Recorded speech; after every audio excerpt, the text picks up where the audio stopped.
బాల సాహితీవేత్త అయిన శ్రీమతి ముంజులూరి కృష్ణకుమారి గారు ఆకాశవాణి పూర్వ సంచాలకులు మన ముందున్నారు. మేడం గారు నమస్తే అండి. నమస్తే.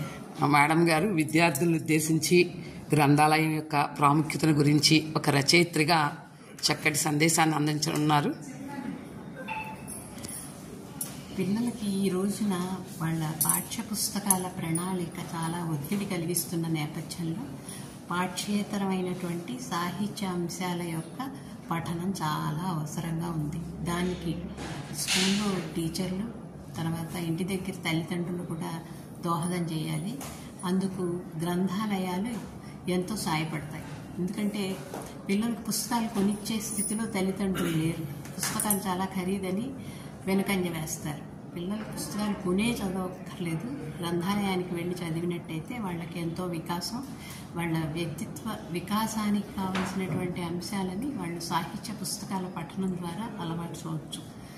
అందుకు పిల్లల కోసం మేము ప్రత్యేకంగా గ్రంథాలయ సర్వస్వం పత్రిక నిర్వహిస్తున్న ఆతూరి నాగభూషణం గ్రంథాలయంలో విజయవాడ బెంజికంటిపూడి దగ్గర ఉన్నటువంటి దాంట్లో పిల్లలకి పాఠ్యేతర పుస్తకాలని చదవడానికి ప్రోత్సాహం అందించేందుకు రకరకాల పోటీలు నిర్వహిస్తూ వాళ్ళకి రకరకాల ప్రోత్సాహకాలు ఇస్తున్నాం.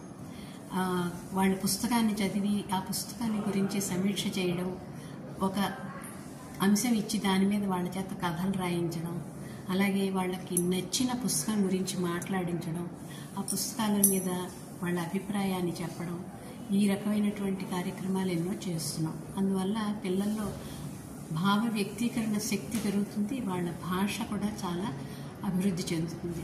అందుకోసమే గ్రంథాలయాలకు తీసుకెళ్ళమని తల్లిదండ్రులకి, అలాగే స్కూళ్లలో ఇస్తున్న పుస్తకాన్ని పిల్లలకి అందేలా చేయాల్సిందని చెప్పి టీచర్లకి నా విజ్ఞప్తి.